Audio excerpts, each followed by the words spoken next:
Est-ce que je suis celle que j'ai envie d'être face à son regard à elle? Et je me rends compte comme c'est intéressant de rencontrer quelqu'un par le biais de la sexualité. Et si un simple déclic pouvait changer toute votre vie? Bienvenue sur RenaCast, le podcast qui explore ce moment clé où tout bascule, où l'envie de créer prend le dessus sur la peur de l'inconnu. Ici, des entrepreneurs, des audacieux, des visionnaires partagent avec vous leur histoire, leurs doutes, leurs succès, et surtout, ce qui les a poussés à tout quitter pour entreprendre. Une idée qui vous trotte en tête, un projet que vous n'osez pas lancer, chaque épisode est là pour vous inspirer et peut-être déclencher votre propre déclic. Abonnez-vous dès maintenant sur votre application de podcast préférée et embarquez avec nous dans l'aventure. On nous a appris à gérer notre business avec notre tête, à optimiser notre temps, nos finances, nos stratégies comme des machines de guerre. Mais on oublie souvent que le premier outil de l'entrepreneur, c'est son corps et surtout son énergie vitale. Mon invité du jour ne se contente pas d'être sexothérapeute, elle est coach en haute performance. Elle a mixé la rigueur de l'école de David Laroche avec la douceur de la thérapie intime. Son pari, prouver que pour bâtir un empire à l'extérieur, il faut d'abord reconnecter la puissance à l'intérieur. Je reçois aujourd'hui celle qui réconcilie le business et l'intime. Bonjour Lauriane et bienvenue dans ton épisode de RenaCast. Bonjour, merci. Mais merci à toi d'être venu sur le podcast de RenaCast. Alors j'aime toujours raconter un petit peu comment s'est passée notre première rencontre parce que on me demande souvent mais comment tu choisis tes invités, Nicolas? Est-ce qu'il y a quelque chose de particulier pour venir au micro de RenaCast, comme si RenaCast était quelque chose d'exceptionnel et que tu n'avais pas réussi ta vie si tu n'étais pas passé sur le podcast? J'ai aucun doute là-dessus, mais bon, il faudra peut-être vérifier les sources. Et toi, alors c'est assez particulier, c'est assez rare que ça se passe comme ça et c'est pour ça que je voulais le mettre en avant. J'ai croisé ta route sans que tu ne le saches sur LinkedIn. À plusieurs reprises, tu échanges beaucoup, peut-être même Insta, je ne sais plus si c'est l'une ou l'autre d'ailleurs et j'ai croisé ton profil à plusieurs reprises sans forcément me dire: «Tiens, je vais y aller» parce que c'est pas forcément mon univers et vous allez comprendre, auditeurs, que, je suis pas forcément très à l'aise avec ça, comme beaucoup d'hommes de toute façon, pour en parler en tout cas, mais et c'est là où tu vas nous aider, nous surprendre. Et puis, je me suis dit: «Non, je vais pas aller la déranger» et pourtant il y aurait fallu. Et puis j'ai enregistré avec d'autres personnes et on m'a conseillé, on m'a mis en relation avec toi et là je me suis dit: «Bon, bah, c'est le signe du destin. Il est important que, j'échange avec Lauriane tout de suite» parce que, oui, on me la conseille, on me dit qu'elle est inspirante, on me dit qu'elle est magnifique, qu'elle est alors j'ai plein de superlatifs à donner, mais on les aura au fur et à mesure, t'inquiète pas Lauriane. Et voilà, comment notre histoire s'est créée finalement et puis, d'un coup de fil, on a passé, un temps, assez impressionnant au téléphone. Je me souviens m'être garé sur le bord de la route pour discuter avec toi et perdre mon prochain rendez-vous, mais c'était exceptionnel. On a beaucoup discuté, j'étais très heureux. Alors moi, évidemment, je connais plein de choses de toi maintenant parce que j'ai recherché, je suis allé chercher des informations pour pouvoir créer ce conducteur de podcast, mais nos auditeurs ne connaissent peut-être pas tous encore. Alors Lauriane, est-ce que tu peux te présenter? Oui, bien sûr, alors merci. Et alors effectivement, je ne savais pas que tu avais croisé mes réseaux, avant, avant d'avoir été, en lien avec moi. Donc oui, moi je suis Lauriane Westrich. Je suis, depuis, 2022, en fait, j'accompagne les femmes et les couples, à se réapproprier leur sexualité, leur désir et la puissance justement que ça crée dans toute, leur vie. Je les aide à sortir, d'un script automatique, comprendre leur corps, clarifier les désirs réels et se libérer surtout des tabous qui coupent d'un vrai plaisir. L'idée, c'est aussi de remettre du jeu, de l'attraction, une sorte de tension, sensuelle et sexuelle, assumée dans leur intimité. Et j'ai 2 façons de travailler, en 100 digital pour les femmes, qui ont envie d'une sexualité plus consciente, assumée et nourrissante. Effectivement, avec cette notion d'énergie vitale dont tu as commencé à parler, qui me tient à cœur. Et j'ai l'immersion sensuelle qui est en digital et en présentiel. Pour les couples, c'est un week-end immersif, pour retrouver de la spontanéité, encore une fois cette tension, hem et une connexion, physique, intense avec son partenaire, même quand ça fait, des années qu'on est ensemble. Voilà pour les grandes lignes. Eh ben, c'est un programme, qui, va toucher, je pense, tout le monde parce que on est tous à se poser des questions à un moment donné de notre vie, hein, forcément. et bah, tu vas peut-être pouvoir y répondre. Alors l'idée, c'est pas que tu nous fasses un cours magistral aujourd'hui, hein, c'est bien d'échanger sur, ta progression personnelle pour en arriver là. Mais évidemment, on va aborder pas mal de points parce que j'entends déjà, les auditeurs me dire: «Ah tiens, j'aurais pu aborder tel ou tel sujet, ça aurait été intéressant». Donc on va rentrer un petit peu dans le vif du sujet évidemment. Mais avant d'en arriver là, Lauriane, tu n'as pas toujours été, une coach aussi pétillante que ça.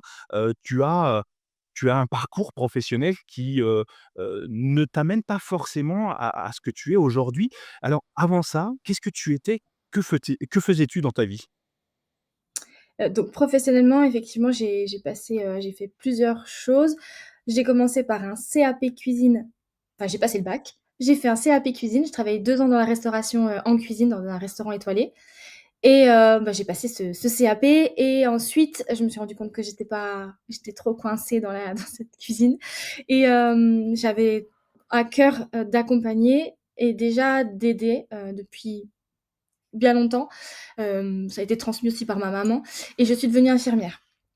Donc j'ai travaillé beaucoup, à domicile, auprès des personnes âgées, globalement, ça a été tout le parcours, et j'ai terminé, le métier d'infirmière en étant, manager dans une entreprise d'aide à domicile, donc dans l'entreprise de ma mère en l'occurrence, et donc je m'occupais des auxiliaires de vie, je m'occupais de mettre en place les prestations à domicile jusqu'à ce que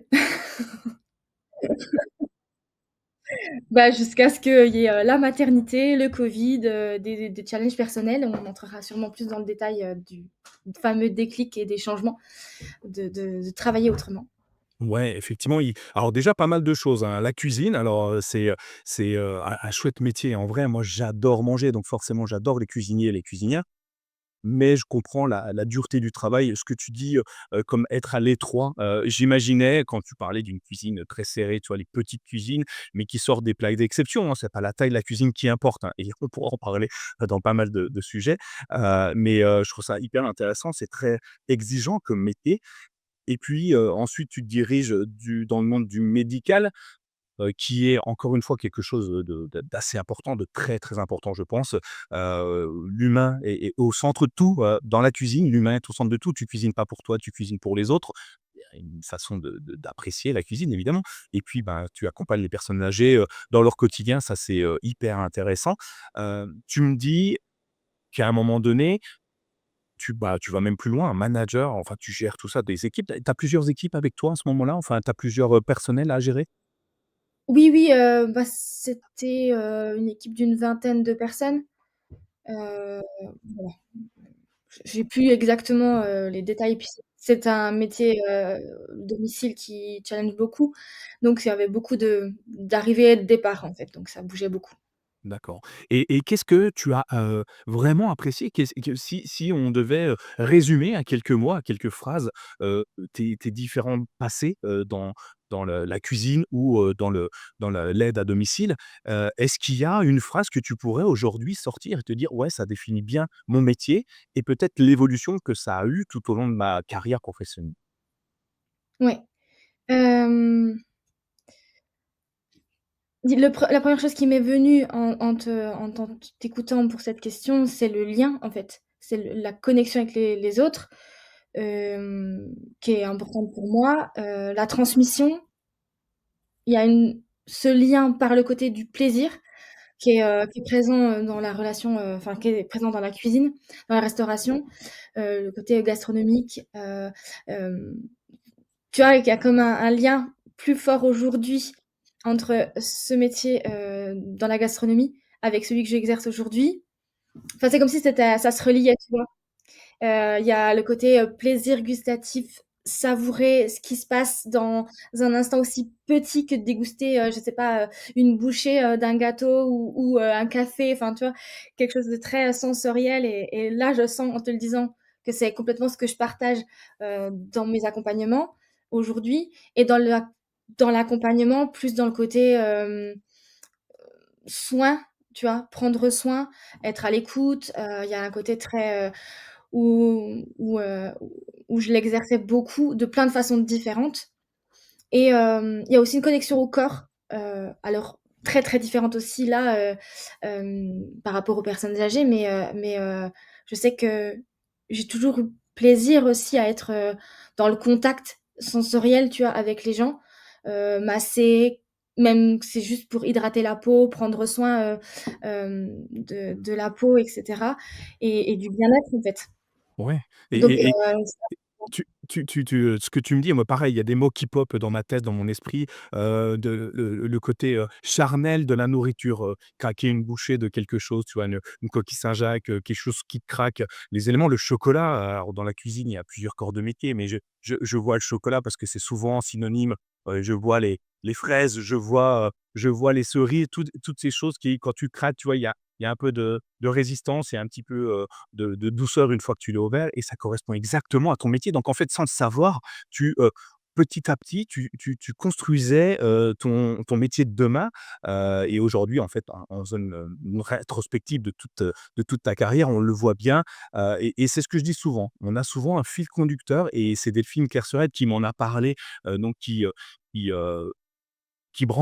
qui explique la vie des personnes qu'elle croise et qui m'expliquait qu'on avait tous un fil conducteur et que de notre petite enfance à aujourd'hui, tout ce qu'on fait finalement, quand on le regarde de loin, on s'aperçoit que, tout est lié, par un petit cordon et quand on le regarde de loin, on s'aperçoit qu'en fait, finalement, on était fait pour ça. C'est ça ce qui fait notre parcours, quelque chose de différent de tout le monde, différenciant d'unique en tout cas et c'est top, c'est cool. Alors la cuisine, on s'en va, l'aide à domicile, je comprends, c'est compliqué aussi, on abandonne. Mais à quel moment, parce que j'ai lu, sur les réseaux, parce que tu échanges beaucoup et ça, c'est hyper agréable parce qu'on se sent proche de toi du coup. Parce que, ce que tu dis, forcément, on l'applique à notre quotidien, de tous les jours. On peut l'adapter et on peut vraiment s'identifier. C'est une phrase force, qui m'a assez surprise, je vais la dire, peut-être qu'elle est pas de toi, tu me diras, mais à mon avis si. «Je suis nulle, inintéressante et pas jolie». Moi, j'ai trouvé cette phrase très violente, surtout quand on se la dit à soi-même. Alors je sais pas, tu vas me dire si c'est bien toi qui l'as dit, mais comment on vit avec quelqu'un au quotidien, à l'intérieur de nous, qui nous sabote en permanence avec cette petite phrase? mmh. Je peux pas ne pas être émue, tu vois?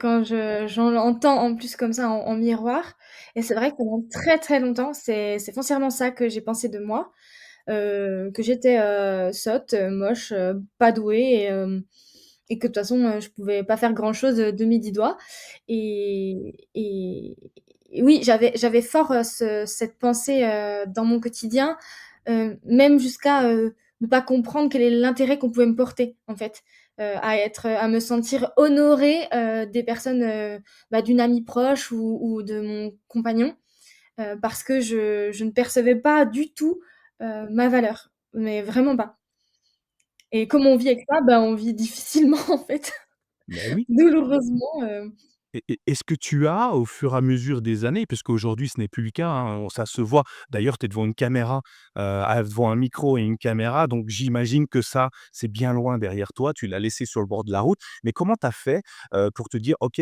c'est plus moi ça, c'est pas la description que j'ai de moi aujourd'hui quand je me regarde dans le miroir»? mmh. Alors ça s'est pas fait en 5 minutes, comment comment j'ai fait? C'est là aussi un fil conducteur, de du parcours, voir aussi que, bah, je relève les challenges, prendre conscience de mes ressources, hem, oser faire des choses qui font peur. Bah, typiquement l'entrepreneuriat, mais aussi la maternité, ou quitter mon conjoint. Enfin, il y avait plein de choses, qui m'ont fait peur et que j'ai faites et et ça nourrit, en fait, petit à petit. Après, bah, le milieu du coaching et c'est une façon de prendre soin de son bien-être, qui m'a parlé, que j'ai expérimenté pour moi-même, et ça m'a aidée dans le regard que j'avais sur moi et d'un point de vue, plus rapport au corps, image de soi, là aussi c'est petit à petit, mais la maternité a beaucoup influencé, le changement par rapport à ça.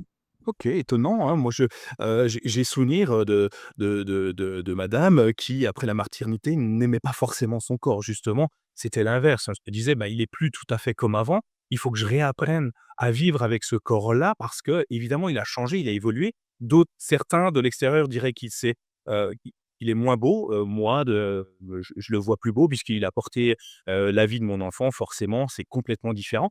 Mais toi, comment enfin, qu'est-ce qui fait que, tu prends conscience à ce moment-là que que tu peux plaire, que tu peux avancer et puis, que tu peux, que tu n'es pas celle que tu disais?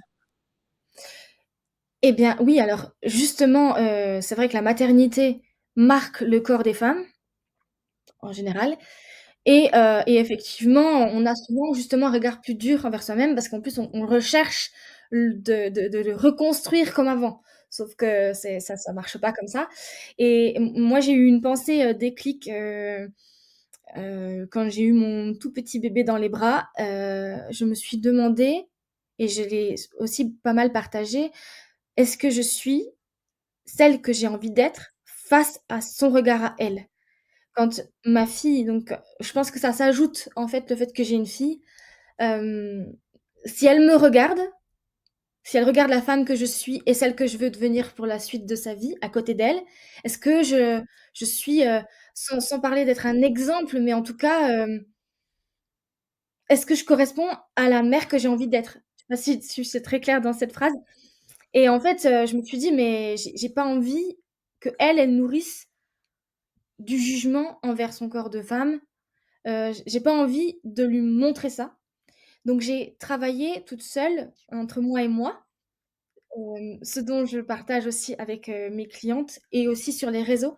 Ce travail d'appréhender, son corps différemment quand on a eu un bébé, d'appréhender le relâchement de la peau, des possibles vergetures, peut-être à un petit peu plus d'ampleur aussi.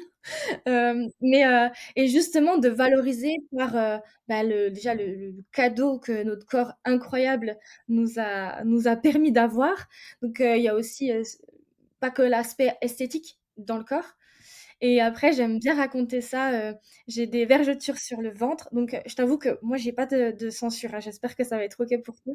Mais, je te dis, comme ça me vient, vis-à-vis de ces sujets-là et donc, mes vergetures, je les ai chercher à les voir autrement que comme une déchirure sur la peau et quand je fais ce geste-là, je le fais parce que pour moi, c'est le petit tigre qu'est ma fille qui a laissé ses marques sur mon ventre.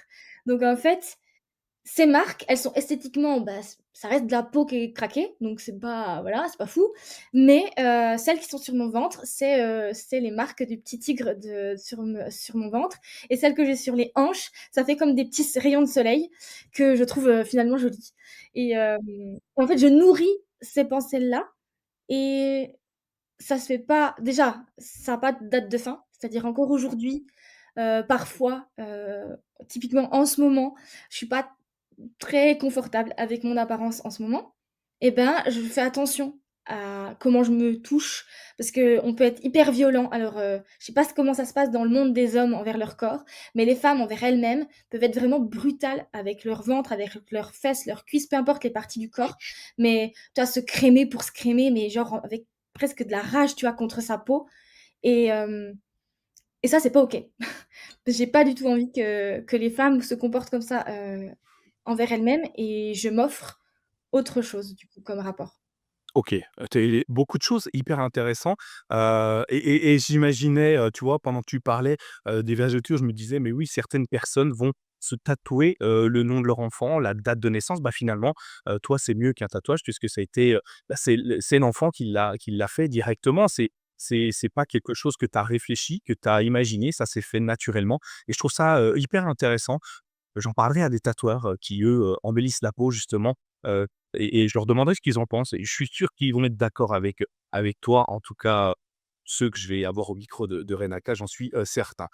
OK, on avance, tu te sens de mieux en mieux, même si parfois, oui, bah, c'est l'hiver, hein, on n'est pas forcément au mieux de sa forme, on a des gros plis, on n'est pas forcément dans les meilleures conditions physiques, parce que l'été est passé, hein, on a fait peut-être des abus aussi, hein, je sais pas, mais voilà. Hem Tu as avancé progressivement, mais tu es toujours salarié à ce moment-là quand tu es enceinte et puis que tu as ta petite fille? Ouais, justement, je suis dans cette entreprise, où je gère les équipes et la mise en place des prestations à domicile. Donc au niveau du job, c'est très, très prenant et très intense. J'aime beaucoup ce que je fais et surtout je travaille avec ma mère, donc c'est un point important dans ce moment-là. Parce que je me dévoue, corps et âme, quoi. Je suis à fond dedans, je ne sais même pas combien d'heures je fais. J'ai le téléphone de garde la nuit, enfin bref, c'est vraiment intense. Dans tout ça, je tombe enceinte. Il y a la maternité. J'ai très peu de congés maternité, je me prends le minimum et pendant tout ça et en fait, on est en fin 2019 quand ma fille, arrive. Donc on entre dans la période covid juste après.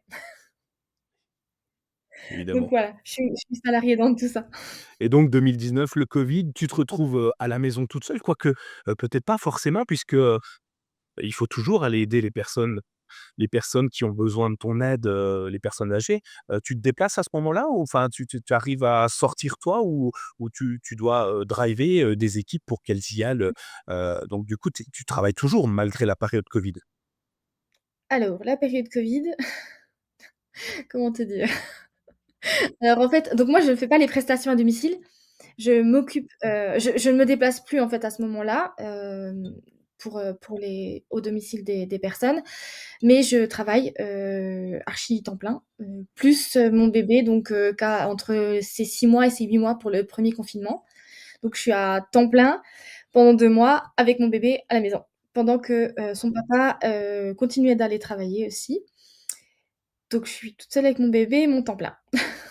Facile à gérer? Non. Non, non, je finis, je sors de ces 2 mois, limite, j'aurais été contente qu'on m'hospitalise en centre psy, quoi. Tellement j'étais à enfin, j'étais déjà dans des il y avait pas eu de diagnostic de burn-out ou je sais pas quoi dans mon parcours, mais j'ai senti que j'étais, plus qu'au bout, enfin, au bord des larmes tout le temps, enfin, c'était, très, très chaud. Et est-ce que dans ton esprit, à ce moment-là, tu te dis, est-ce que c'est déjà, la petite graine qui vient se semer pour te dire: «Peut-être que l'entrepreneuriat, c'est pour moi, je quitte tout ça, je vais dans un monde, plus dur encore», parce que l'entrepreneuriat, tu es toute seule à ce moment-là. Est-ce que ça commence à germer ou c'est encore très loin? Non, pas encore entrepreneuriat. Par contre, en fait, mon mal-être, le fait que je me sente aussi mal, hem, je cherche des solutions.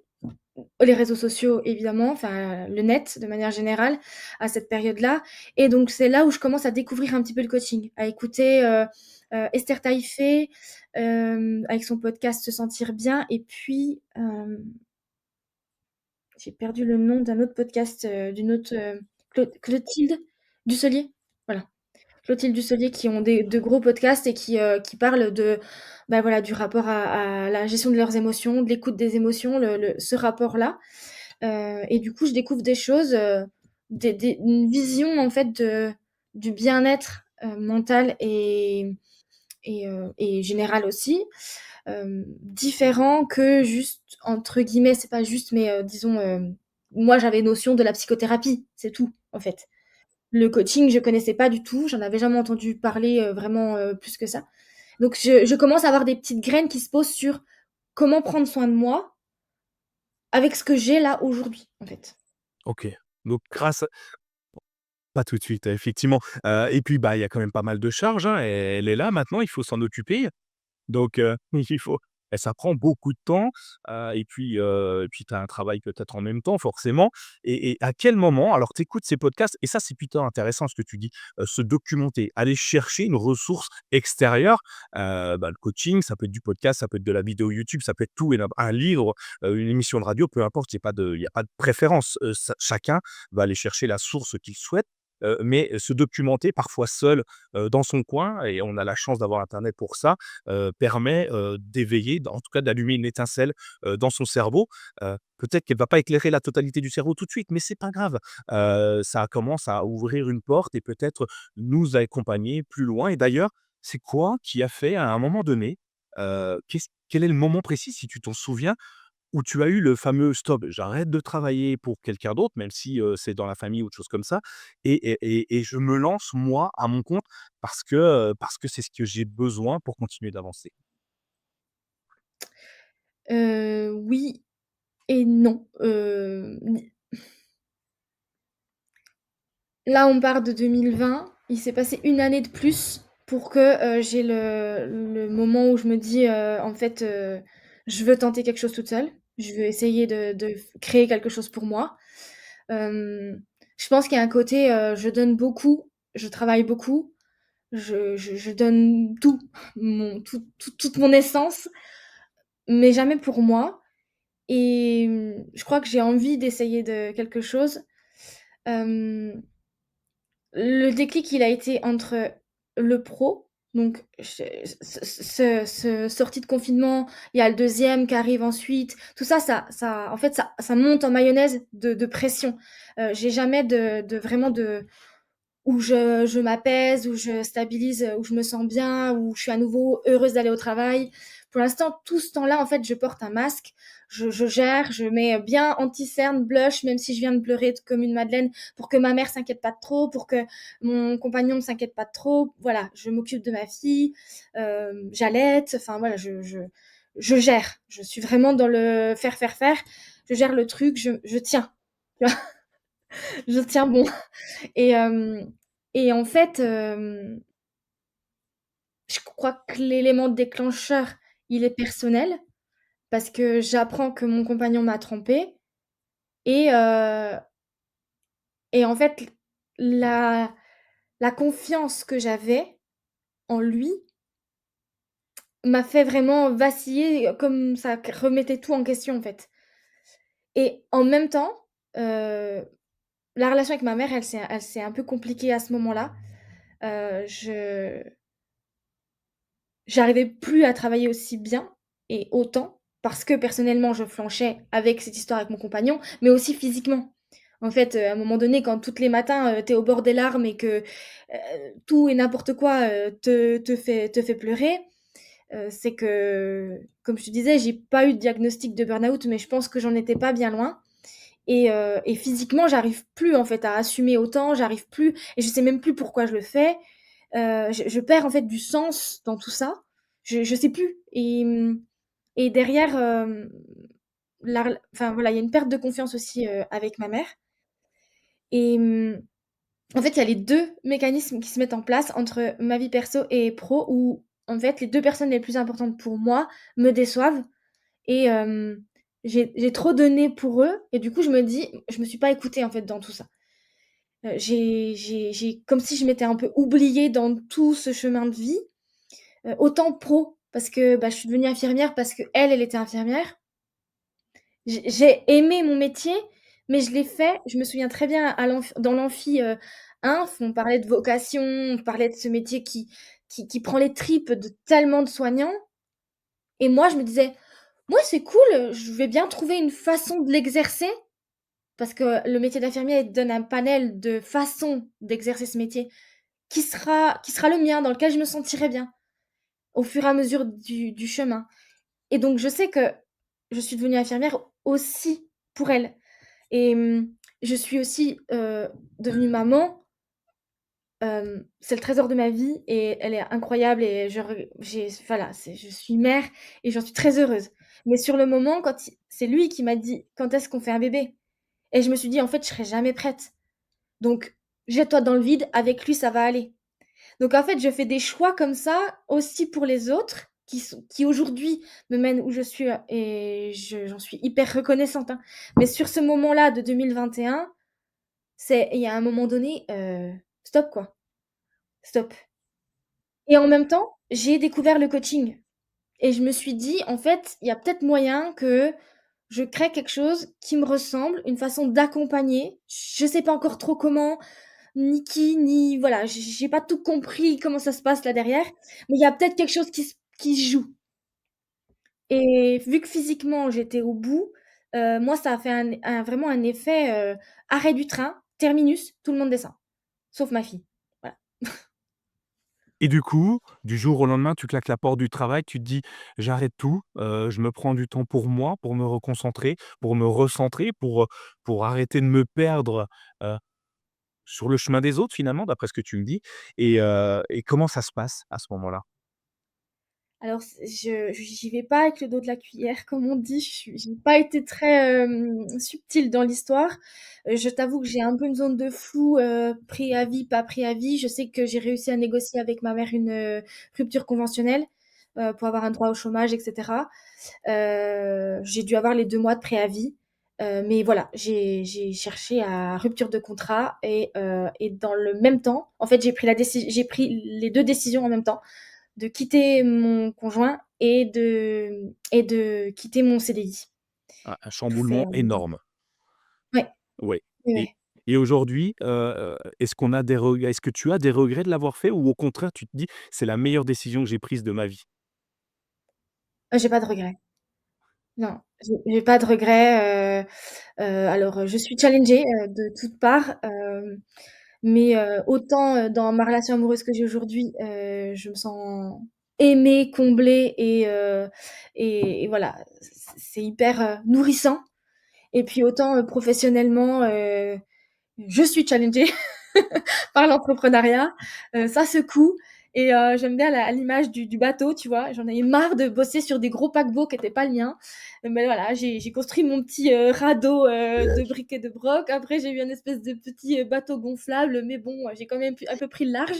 Puis petit à petit, tu vois, j'ai un petit voilier, ça commence à avancer un peu tranquillement et puis on est plusieurs finalement avec nos petits voiliers, plus ou moins gros, bateaux et on avance, j'ai des collaboratrices, collaborateurs, pro et je me sens finalement pas si seule, dans l'entrepreneuriat et non, j'ai aucun regret. Je suis très contente d'avoir pris cette décision-là. Comme quoi, savoir s'écouter, c'est pas toujours simple, hein. Des fois, il faut prendre des coups, physiquement, moralement, évidemment, dans tous les aussi bien professionnellement que personnellement et puis, le plus important, comme tu le dis, c'est de savoir se relever et puis d'avancer à nouveau et même si c'est un bateau plus petit qu'avant, c'est pas grave, ça peut être hyper intéressant. Pendant le même temps ou un peu plus tard, tu commences à te former, c'est ça? Alors, moi, ce qui m'a étonné, c'est le fait que tu ailles, dans la formation de David Laroche, qui est quand même une formation qui est très loin, à mon sens, tu vas me dire si je me trompe, très loin, de ton activité d'aujourd'hui. Pourquoi tu choisis d'aller dans cette formation-là? Et qu'est-ce qui fait que tu es pas encore entrepreneur à ce moment-là, si je me trompe pas, hein, tu me dis aussi, hein? Hem, comment tu vas chercher David Laroche? Il est pour certains, il est exceptionnel, pour d'autres, moins. Peu importe, il en faut pour tout le monde et le fait de ne pas plaire à tout le monde, c'est plutôt judicieux, je trouve. Mais, pourquoi lui et pourquoi pas autre chose? Hem, je crois que j'ai aimé son énergie. J'ai aimé, alors pourquoi, enfin, je veux dire, c'est la magie des réseaux. Enfin, je veux dire, on tombe dans l'algorithme de quelqu'un ou l'algorithme tombe dans le mien. Enfin voilà, ça s'est fait et comme ça, un peu au hasard aussi, des réseaux et la structure, l'approche, et puis le côté professionnalisant de la formation, heu proche de ce qui peut se faire aux US et donc quand même, très riche. Elle était sur 2 ans, donc intense, dense et voilà, c'est un investissement que je regrette pas du tout. Hem, je le vois pas comme étant loin de mon métier d'aujourd'hui. C'est comme un socle, tu vois? Que qui m'a permis ensuite de construire avec d'autres formations, d'autres ajouts par la suite. Mais ça me donne un support, hem, différent du métier d'infirmière, très différent, mais qui se complète en fait et voilà pour, David Laroche. Moi je suis pas surprise de enfin, oui je sais qu'il est, polarisant comme, bien des personnes, qui ont un certain qui marchent en fait. Ceux qui prennent de la place en général, ils ont autant de personnes qui les aiment que personnes qui les détestent et c'est peut-être aussi pas plus mal. Oui, effectivement, plaire à tout le monde, c'est aussi plaire, enfin, je vous laisserai finir la phrase et c'est aussi plaire à n'importe qui, donc c'est pas forcément très intéressant. OK, donc et tu apprends quoi? Donc tu fais ton socle, et toujours dans l'idée, de devenir entrepreneuse ou pas Oui, encore? Oui? à ce moment-là, si, si, si, si, si, si. Quand je commence ça, c'est pas personnel. Je me dis: «J'ai compris Voilà, beaucoup le podcast effectivement, qu'il y avait des coachs et qu'il y avait une autre façon que d'être soignant. En fait, quand j'ai dit que j'étais à l'étroit dans une cuisine, je me sentais aussi à l'étroit dans la blouse. Le côté institutionnel du métier de soignant, d'avoir, un peu, pas beaucoup de liberté de parole. Sur d'autres points, je me suis rendu compte au fur et à mesure du métier d'infirmière à domicile où il y a beaucoup de on est quand même dans un système avec le système pharmaceutique par derrière. Enfin, on est quand même, très, pieds et poings liés et c'est quelque chose qui me déplaît et qui m'a déplu. Enfin, j'ai envie de te donner des exemples parce que c'est des exemples qui m'ont marquée et qui sont qui montrent qu'il y a un système qui est on dit un système malade, mais ouais, pas très sain, quoi.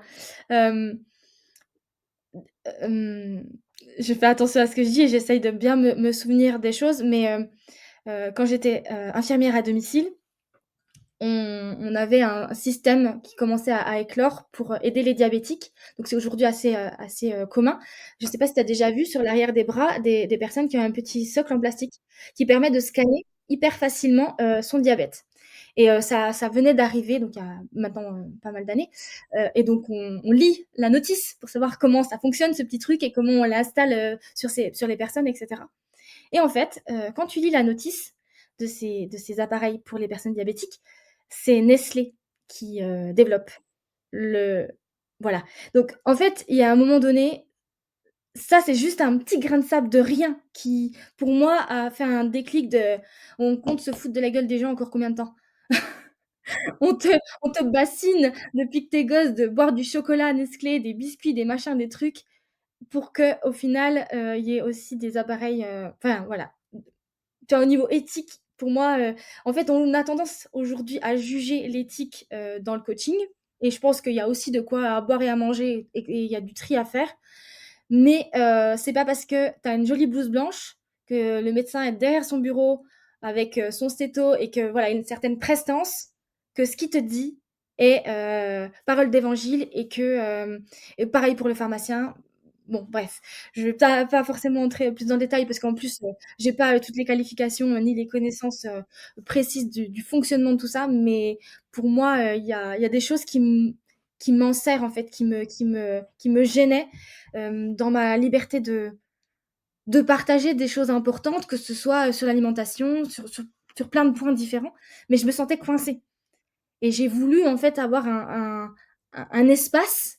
Donc on a quand même besoin de faire aussi attention à ce qu'on dit, de d'étayer, grâce à des formations, grâce à des connaissances, voilà, c'est pas, on dit pas ce qu'on veut n'importe quoi, on vend pas n'importe quoi, mais avoir plus de liberté et donc du coup, j'ai viré la blouse. J'ai mis autre chose à la place, hein. Ouais, Et donc c'est effectivement, en plus, la liberté, comme je l'ai dans tous les épisodes de Renacast, je le dis facilement, la liberté, OK, de choix, mais est-ce qu'on a plus de temps pour autant par la suite? Tu me diras, bah, forcément, mais voilà, la liberté de pouvoir faire ce qu'on a envie, comme on a envie et de diriger son bateau, puisque je reprends l'image que tu nous as donnée tout à l'heure. Peu importe la taille du bateau, de diriger soi-même à l'endroit où on veut aller.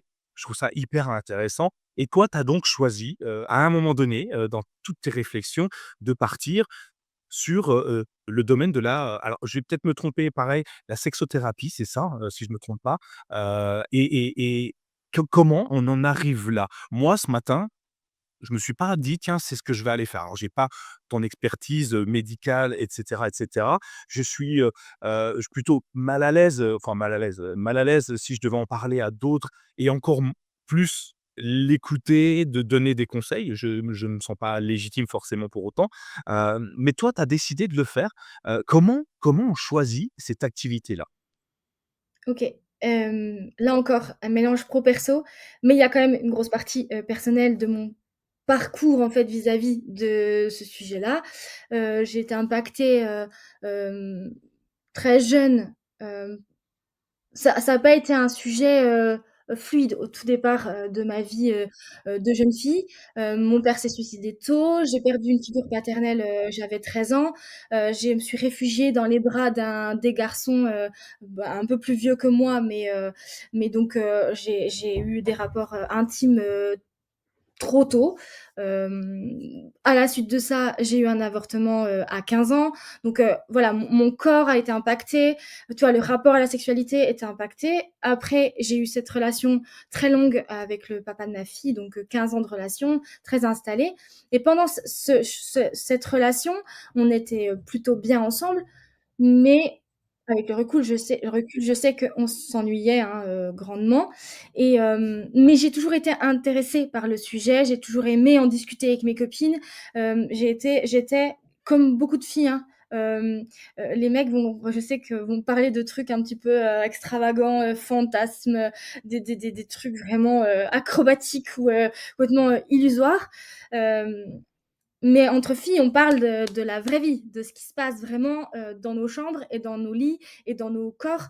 On peut facilement quand même rentrer dans le détail. En tout cas, moi, j'ai toujours été cette copine à qui on peut en parler, qui va avoir, facile aussi d'en parler. C'est pas pour autant que je m'éclate plus que ça.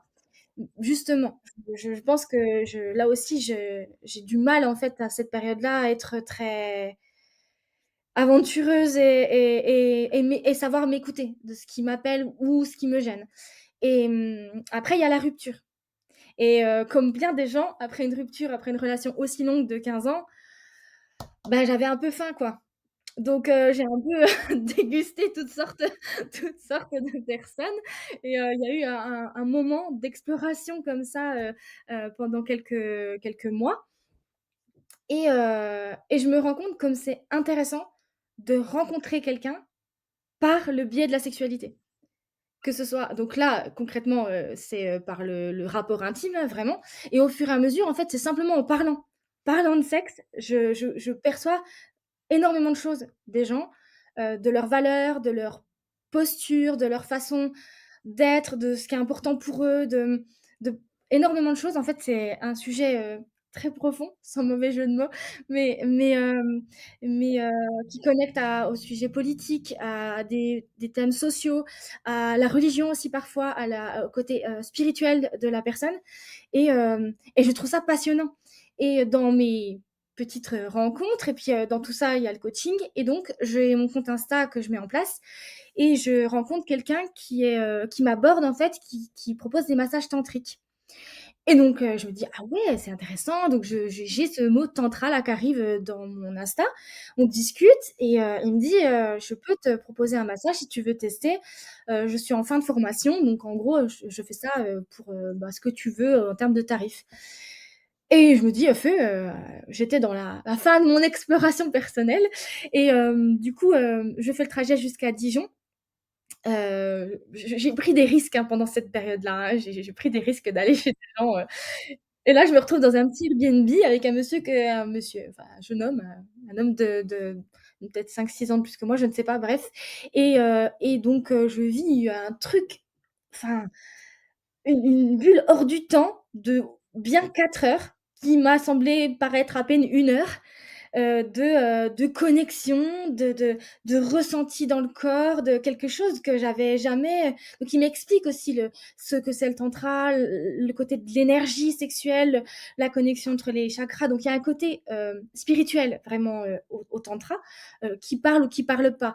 Moi j'étais, voilà, juste, curieuse, envie, tester, envie de vivre le truc à fond et de voilà, de le ressentir et d'explorer. Donc je vis ce moment, là aussi, incroyable et hem et je me balade sur mes réseaux et je tombe sur Jessica Pirbet ou elle tombe sur moi, je ne sais pas. Je crois que c'est elle qui me sollicite et qui me dit qu'elle lance sa formation de sexothérapeute et hem et là je me dis: «Mais en fait, ça peut être un métier ça? Ça existe». J'ai eu comme ça un rendez-vous d'1 heure au téléphone avec elle et c'est comme si elle m'avait aidée à me dire: «Mais en fait, toutes mes pièces de puzzle, en fait, elles s'imbriquent».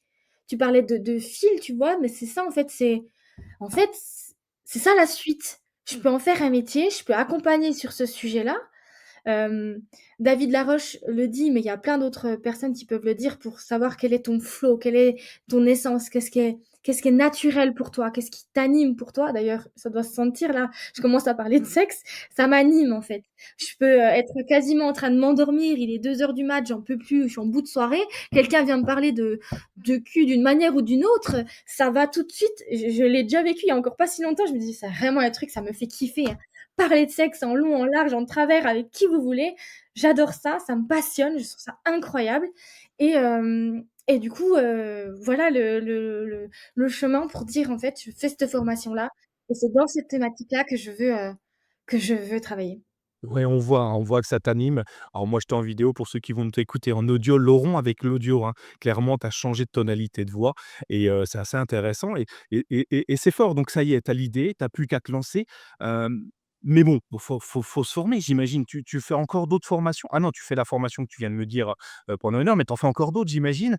Et à un moment, bah, toutes ces formations, elles s'enchaînent, elles sont alors ce qui est on nous dit, pour faire un marathon, il faut courir. Bon, bah, tu l'as fait finalement, à ta manière, heu et derrière tu crées ton entreprise. Hem, comment on crée une entreprise? Est-ce qu'on va voir son banquier en lui disant: «Bon, bah, ça y est, je sais ce que je veux faire».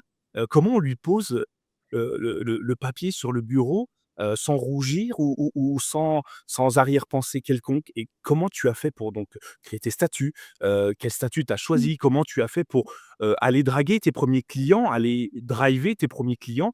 Il y a plein de questions qui me viennent parce que oui, je suis certain à 1000 que c'est hyper important ton métier, pour tellement de monde, et j'en suis persuadé et je peux miser sur toi sans aucun problème. Mais comment on fait pour aller, dire aux gens: «Et vous avez besoin de moi»? Mmh. Alors, je fais pas toujours les choses dans le bon ordre et moi, en fait, j'ai créé l'entreprise avant la sexothérapie. L'entreprise, je l'ai créée quand je voulais vendre du coaching, au sens large et j'ai pensé confiance en soi, écoute de soi pour les femmes. En gros, un peu par quoi j'étais, venue et j'ai affiné en me disant: «Ben, en fait, les soignants, je sais elles galèrent, c'est pas toujours facile de retrouver du sens dans ce métier-là». Donc j'ai commencé à vouloir prospecter, et à chercher des clients et à parler de ce mal-être-là à ce public-là. Et en fait, justement, je me suis trouvée très challengée en termes de prospection, de confiance pour parler de mon métier, parce qu'il me manquait une pièce de puzzle. J'étais pas encore au bout du truc. Donc, à ce moment-là, en fait, je crée c alors te dire qu'est-ce qui fait que je choisis ce statut? Parce que j'ai cherché, ce qu'il y avait de plus simple, de moins engageant, donc je suis auto-entrepreneur, enfin à ce moment-là, ça s'appelait auto-entreprise. Aujourd'hui c'est, rappelle-moi, entreprise individuelle, non? C'est pas ça? C'est pareil, oui, oui, c'est pareil, Ouais, c'est ça, hein.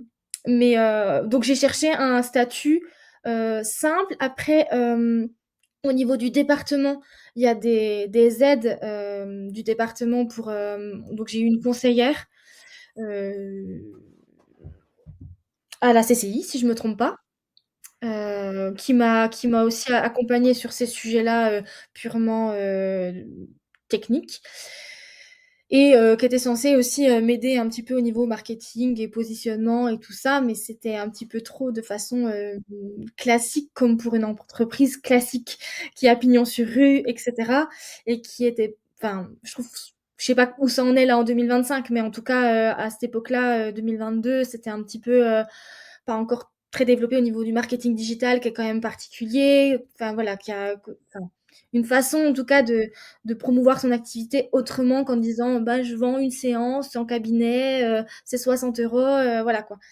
J'exerce pas de cette manière-là donc du coup, j'ai je me suis effectivement formée en parallèle, en plus donc il y a Pôle emploi qui m'a aidée, enfin, France Travail maintenant.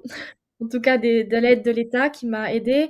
J'ai eu un héritage donc j'avais, aussi, des petits pécules comme ça, qui m'ont permis de financer, des formations digitales, pour le marketing digital, pour apprendre à être entrepreneur en fait, j'avoue que j'en ai pas fait qu'une seule. Voilà, j'ai un peu investi de ce côté-là mais je m'arrête, en investissement. Ça fait un moment que j'ai arrêté d'investir. Non, mais c'est Donc c'est c'est bien déjà et tu vois, j'ai une question qui me vient tout de suite, c'est OK, tu as défini ce que tu voulais faire. Comment tu crées hem, ta première re thérapie? Je sais pas si ça s'appelle comme ça, thérapie intime? Comment tu la Ouais, comment tu la génères dans ton esprit? Est-ce que tu commences à créer des points? Alors point 1, c'est ça, point 2, c'est ça, tu sais? Je le vois comme un vieux bureau, j'imagine, c'est pas du tout ça, hein. Je pense pas que, tu aies différents points et puis tu coches: «Ah OK, on a vu ça, étape numéro 2, c'est ça». Comment il faut bien créer un contenu, enfin, je u une façon de travailler, une méthodologie et qu'est-ce qui t'a aidé et comment tu l'as fait? Eh bien, déjà, au départ, j'ai accompagné à la séance, et j'ai accompagné, aussi, donc à la séance, ça me convenait pas, ça m'a vite pas convenu parce que, voir une personne 2, 3, 4 fois et puis qu'après tu la vois plus, parce qu'il faut bien se dire que l'accompagnement, le coaching, tout comme la thérapie d'ailleurs, quelle qu'elle soit, c'est pas ce qu'il y a de plus confortable. On sait qu'on en a besoin, donc on commence à y aller, mais des fois quand, la personne, elle vient gratter là où ça fait mal, on n'a pas forcément envie d'y retourner et donc pas aller au fond, au bout du processus d'accompagnement, c'est quelque chose qui m'a fort frustrée.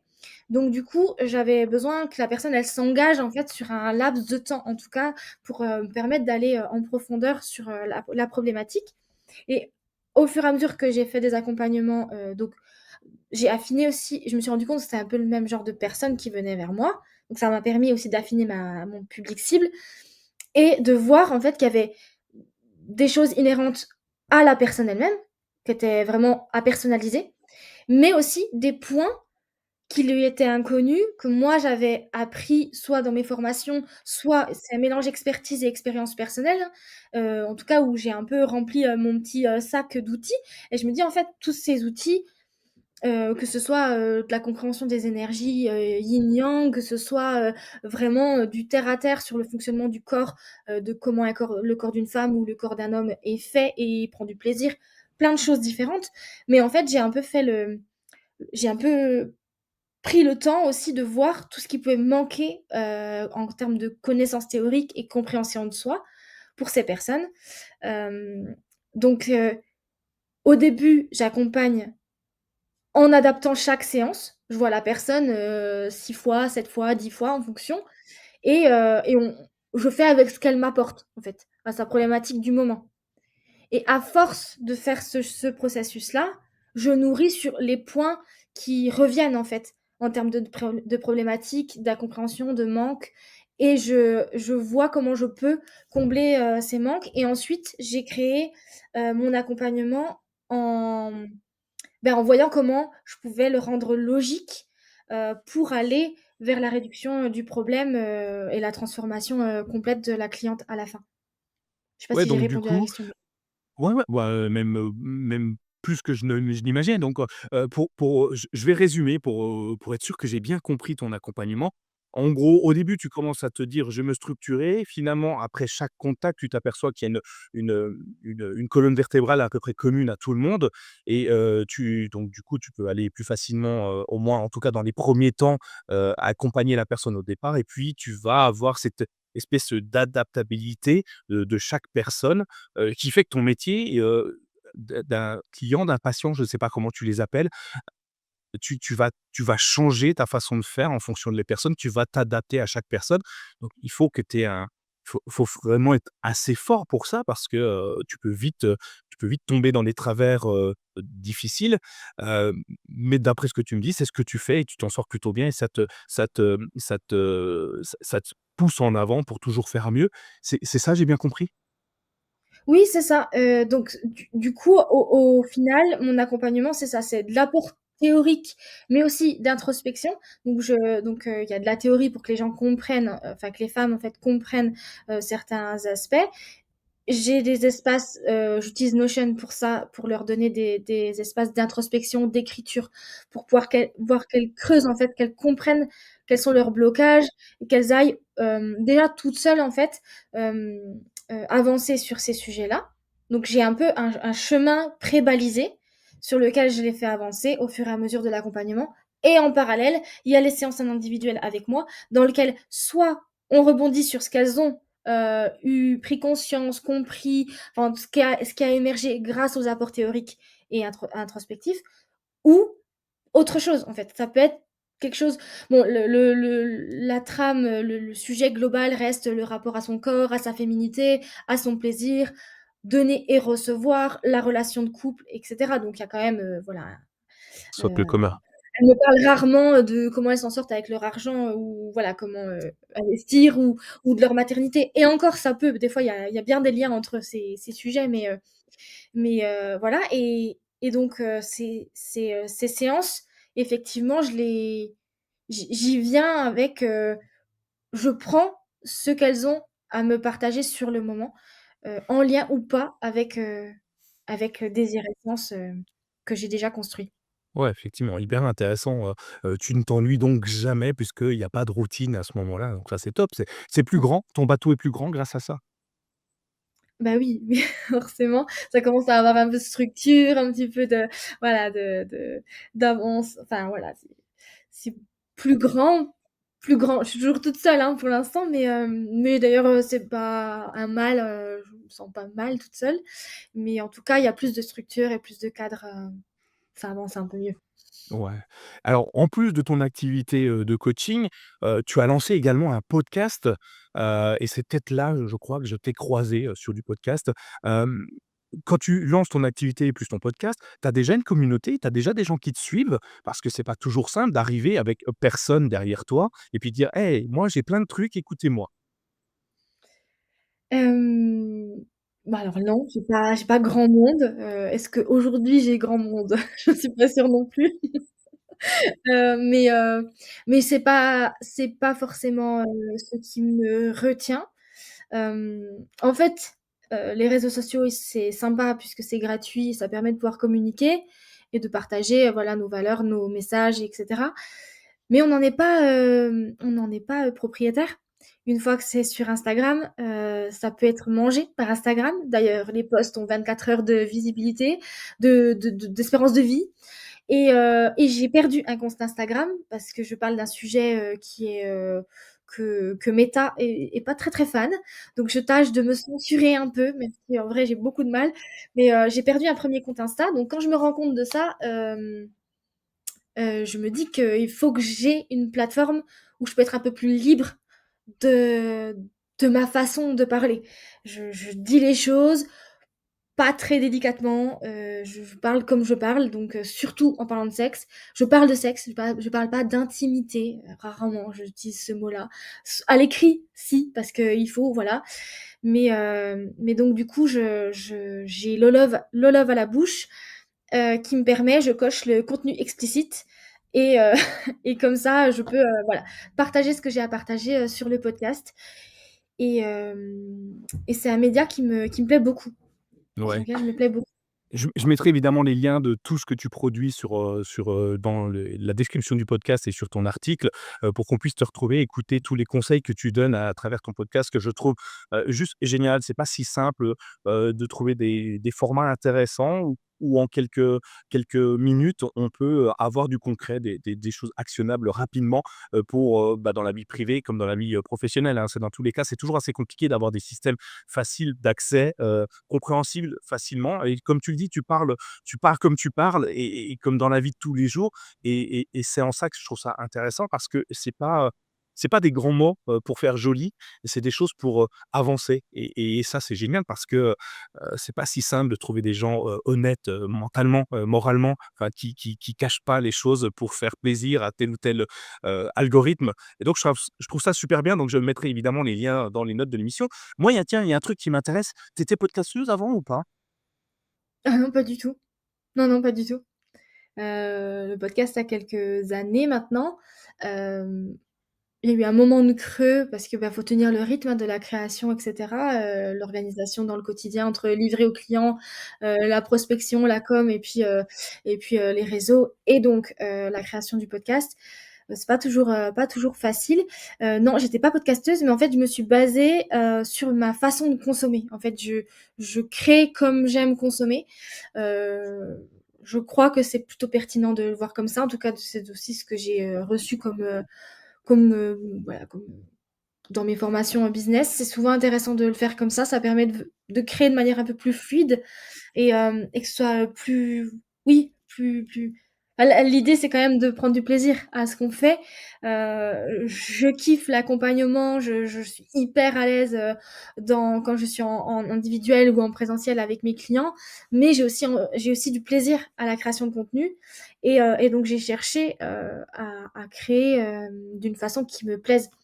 Et comme je t'ai dit au tout début, j'ai consommé du podcast, en voiture, en faisant à manger, enfin en faisant plein de choses et donc je me suis dit que c'était ça aussi le plus, accessible. En termes techniques aussi, j'ai trouvé que c'était, accessible.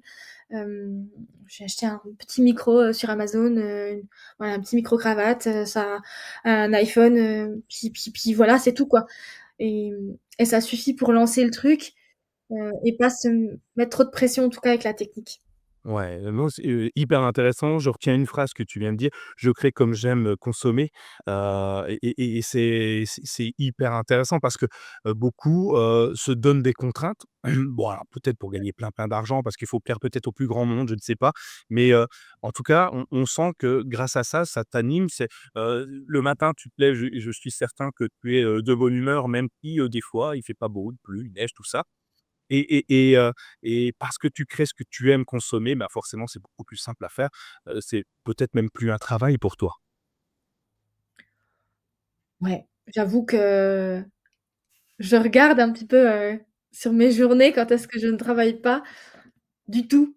C'est-à-dire que j'ouvre, ni un pas du tout Instagram ni c'est quand même assez rare. Hem, je j'ai pas cette sensation-là. Heu, peut-être qu'un jour ça arrivera, mais je pense qu'à ce moment-là, il faudra juste rajouter du renouveau et trouver une autre façon de faire et c'est vrai que s'il y a aussi un fil conducteur dans mon parcours, c'est chercher à me sentir, ouais, épanouie dans le plaisir en fait de faire les choses et oui, il faut gagner sa vie mais c'est vrai que c'est un truc que ma mère m'a partagé depuis toujours, depuis que j'avais je sais pas de quelle mémoire j'avais, mais une dizaine d'années, de se lever le matin et pas avoir envie d'y aller, c'est qu'il y a peut-être quelque chose à ajuster dans le là où tu vas.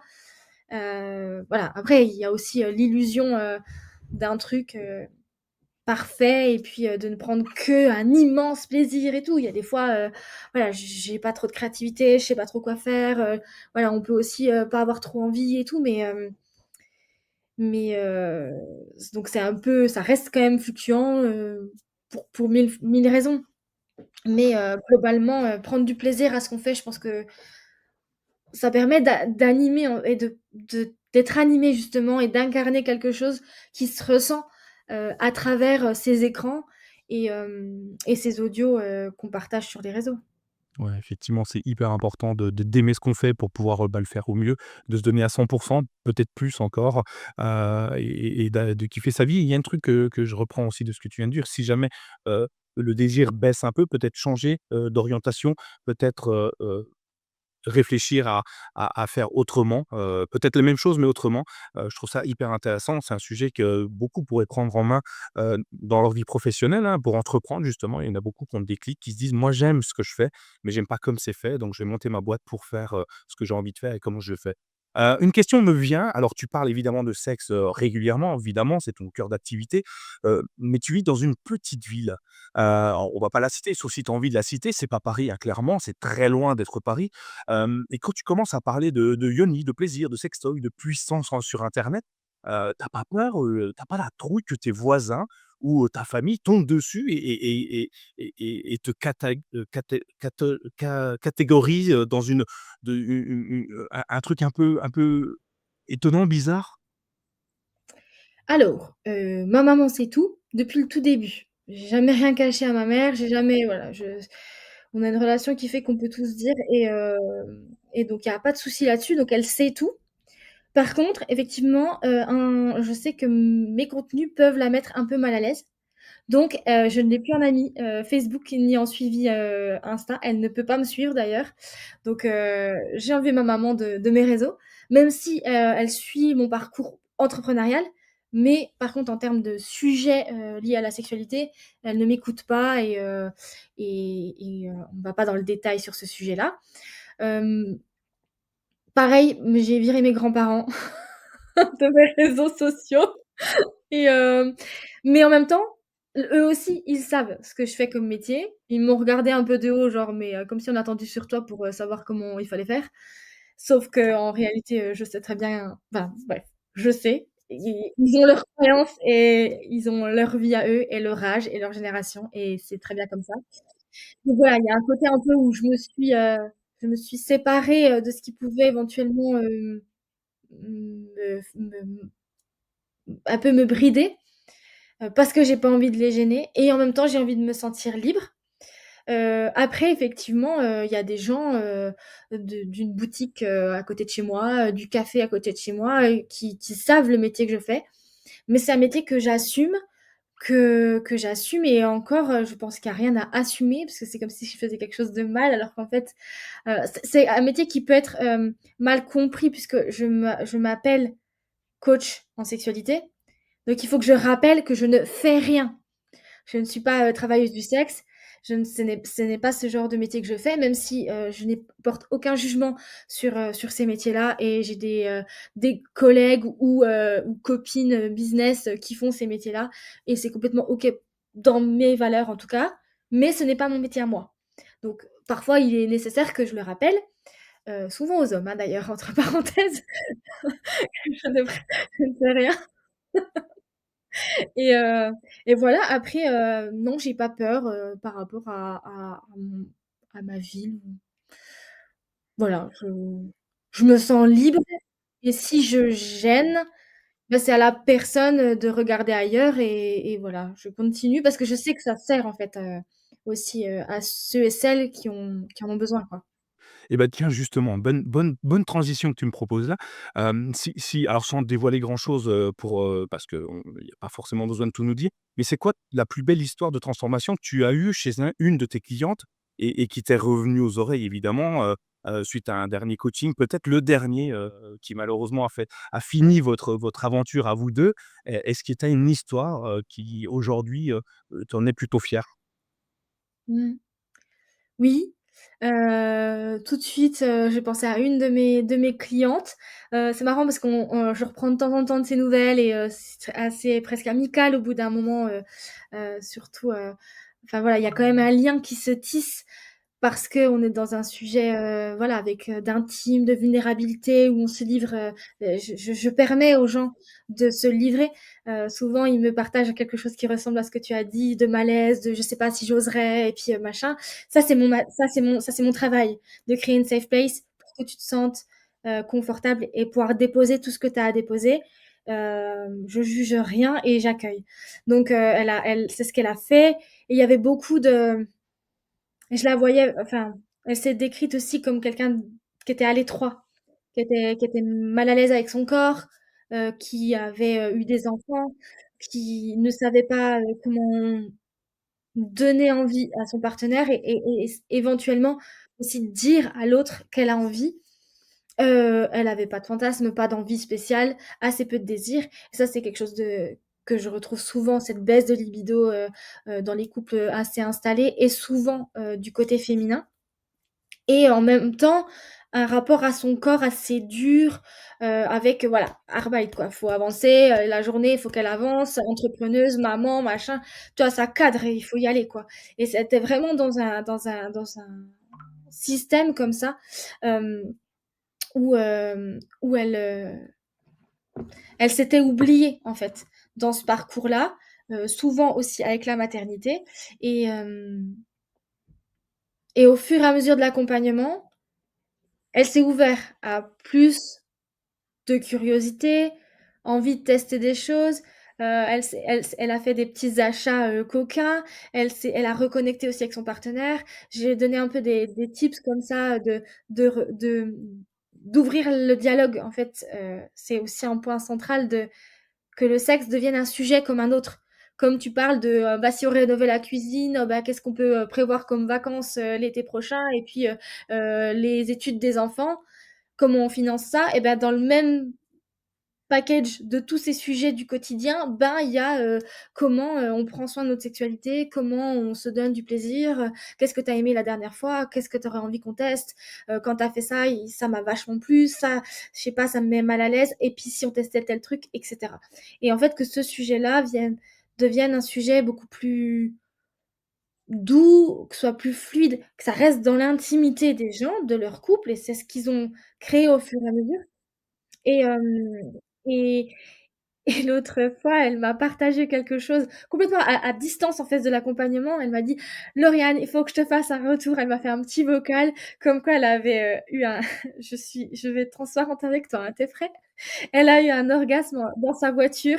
Elle m'a dit: «J'avais jamais vécu ça. Tu en avais parlé que ça pouvait être, sans, limite sans stimulation physique, incroyable et tout», j'avais enfin voilà, elle m'a décrit, un peu en détail, ce qu'elle avait ressenti et tu vois, avec ce côté, connexion à son corps et à voir le potentiel, en fait, de ce qu'un corps de femme peut permettre de vivre et hem et d'en percevoir comme si elle avait, ouvert une boîte de Pandore, tu vois? Et qu'il y avait une exploration incroyable qui s'offrait à elle et du coup plein d'envie, plein il y avait comme ça une comment dire? Un tumulte de choses, qui la rendaient curieuse et elle m'avait dit cette phrase aussi de: «Avant, j'avais pas de fantasme, envie de rien et là, j'en ai 1000. Il y a 1000 choses qui me tentent et qui me challenge aussi, hein», parce que c'est aussi ça l'intérêt de cette sphère de vie. C'est qu'elle repousse un peu dans nos retranchements. Elle vient, vraiment au cœur de nous tous et toutes et je trouve ça très beau et très fort. Voilà, je me suis peut-être un peu étendue, je sais pas, mais Non, ouais, c'est bien, c'est parfait. C'est parfait, tu nous montres à quel point tu en tout cas, tu es imprégné de ton job et que tu montres, tout ça à tes clients, pour, bah, qu'ils reprennent goût à la vie, hein, d'un certain côté. Donc je trouve ça génial. On touche à la fin de ton épisode. Je vais te poser encore deux trois questions. Avec tout ce que tu as, alors tu as déjà abordé pas mal de sujets, donc c'est bien, j'ai pas eu besoin de poser beaucoup de questions. Tu couvres tellement que c'est non, c'est bien, c'est parfait. Ça m'évite de parler trop pour une fois, on me le reprochera pas. Donc tu es entrepreneuse, podcasteuse, coach, bref, tu fais plein de choses. Comment tu t'organises? Alors tu m'as parlé de Notion. Est-ce que tu as d'autres outils que tu pourrais nous donner pour que nous, si on veut lancer, une activité, alors pas forcément la même que toi, mais quoique, pourquoi pas? Et qu'on puisse, nous aussi, nous organiser dans une journée de travail aussi, complexe et chargée. OK. Alors oui, j'utilise Notion. J'avoue que je suis aussi, très papier. J'ai un bullet journal, donc j'aime avoir, mon carnet vierge au départ et voilà, mettre de l'espace avoir de l'espace pour, éventuellement écrire, enfin, avoir des espaces de notes, pour me vider la tête quand j'ai des idées qui pop, et ça, je le fais soit dans le carnet effectivement, soit simplement sur, un espace notes de mon téléphone. Donc c'est des fois des choses très simples, Google Agenda, Notion en outil, technique et le bullet et après j'essaye, après, voilà, je suis, des fois, un peu dispersée et je commence 10 choses à la fois, mais je sais que ça, c'est pas des bonnes demi-journées quand j'ai trop d'onglets en même temps. Hem, mais donc l'idée, c'est time blocking, si je me trompe pas, du terme. Voilà, c'est, d'avoir, des thèmes comme ça, au moins, par demi-journée pour clarifier, la créa de contenu, la livraison pour les clients, essayer un petit peu après ça, c'est peut-être le plus difficile pour moi, c'est de que mes clientes, elles aient leur rendez-vous un peu dans les mêmes, dans les mêmes demi-journées, mais j'ai tendance à m'adapter aussi à leurs, possibilités dans l'heure de midi, des fois en soirée et cetera, mais voilà globalement. Je suis pas C'est toujours déjà pas très mal. organisée donc Et beaucoup d'outils mouais. déjà, donc hyper intéressant. Moi, j'en ai pris le mien. Le time blocking, forcément, je le garde, c'est quelque chose que j'utilise énormément également, pour des moments perso, pro, mélanger, enfin pas tout mélanger, réussir à s'organiser sa vie, Mmh. on m'en parle souvent. Si tu avais la possibilité aujourd'hui, si tu as, la possibilité de donner un livre à tout le monde autour de toi, ou un podcast ou peu importe, quelque chose d'inspirant, quel serait-il, si à tous tes clientes, à la fin de la journée, tu leur dis: «Bah, tiens, prends ça, ça va t'aider, ça va t'accompagner dans ta vie de tous les jours». Hem, Qu'est-ce que je pourrais te dire? Ça dépend en fait, quand même du mmh, j'ai ma bibliothèque là-bas, hein, c'est pour ça que je regarde un petit peu, mais